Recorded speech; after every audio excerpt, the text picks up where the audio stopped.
नमस्कार दोस्तों, मैं घनश्याम राय आप सभी का न्यूज डंका हिंदी में स्वागत करता हूं। राहुल गांधी भारत के विश्व कप हारने पर पीएम नरेंद्र मोदी को कोस रहे हैं। वे पीएम मोदी को इसके लिए जिम्मेदार ठहरा रहे हैं। लेकिन क्या राहुल गांधी को पता है कि 19 नवंबर को इंदिरा गांधी की जयंती थी? क्या इस दिन को पनौती कहा जा सकता है? यह सवाल कांग्रेस के नेताओं को खुद से करना चाहिए। सवाल यह भी उठ रहा है कि आखिर कांग्रेस नेता ने पीएम मोदी के खिलाफ ऐसे शब्दों का इस्तेमाल क्यों कर रहे हैं? इसकी वजह क्या हो सकती है?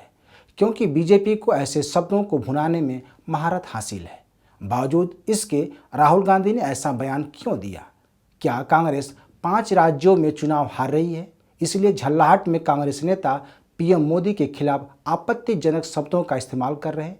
क्या यह कहा जा सकता है कि कांग्रेस के लिए एक बार फिर राहुल गांधी पनौती साबित होने वाले हैं? तो दोस्तों, आज हम इसी मुद्दे पर बात करेंगे। आपसे रिक्वेस्ट है कि हमारे चैनल को सब्सक्राइब जरूर करें। क्या यह कहा जा सकता है कि एक बार फिर कांग्रेस 2024 का लोकसभा चुनाव हारेगी? जिस तरह से राहुल गांधी ने भारतीय टीम की विश्व कप में हार को मुद्दा बनाया है, वह चौंकाने वाला है। कांग्रेस भी शुक्रवार को एक और पोस्टर जारी किया, जिसमें पीएम मोदी को पनौती ए आजम बताया गया है। इतना ही नहीं, पंजाब कांग्रेस ने भी एक पोस्टर जारी किया है, जिसमें उसने लिखा है कि पनौती तुम कब आओगे? ऐसे सवाल खड़ा होता है कि राहुल गांधी को चुनाव आयोग से नोटिस मिलने के बाद भी वह पीएम मोदी के खिलाफ इसी तरह आक्रामक क्यों है? इसकी क्या वजह है? क्या कांग्रेस पुरानी गलतियों से सबक नहीं ले रही है?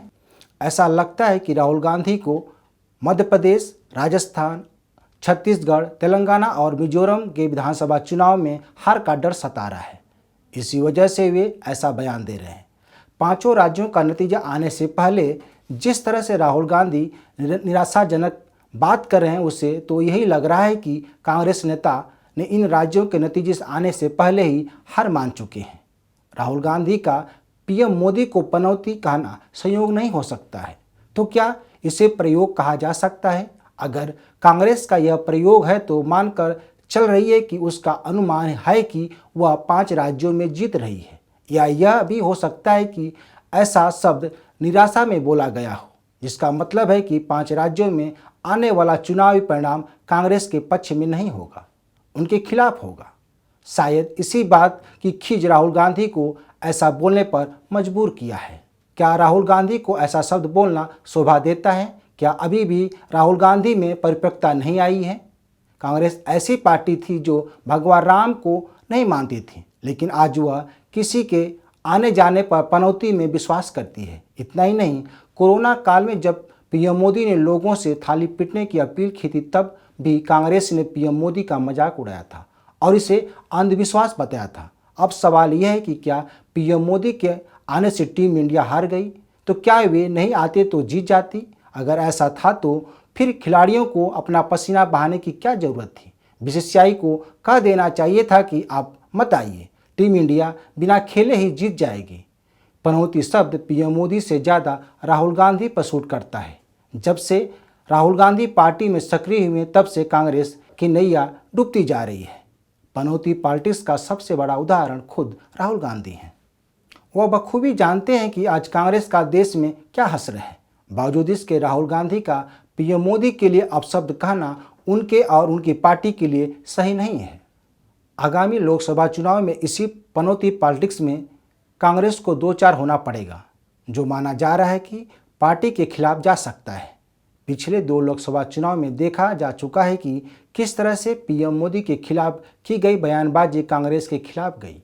कहा जाता है कि राजनीति में बड़े नेताओं की जुबान पार्टी का भविष्य तय करती है, लेकिन यहाँ तो पार्टी के नेताओं ने ही कांग्रेस की लुटिया डुबोडी है। अटल बिहारी वाजपेयी, इंदिरा गांधी, जवाहरलाल नेहरू आदि नेताओं ने अपने भाषणों से पार्टी का कद बढ़ाया है। आज भी उनके भाषणों को सुना और उदाहरण के तौर पर पेश किया जाता है।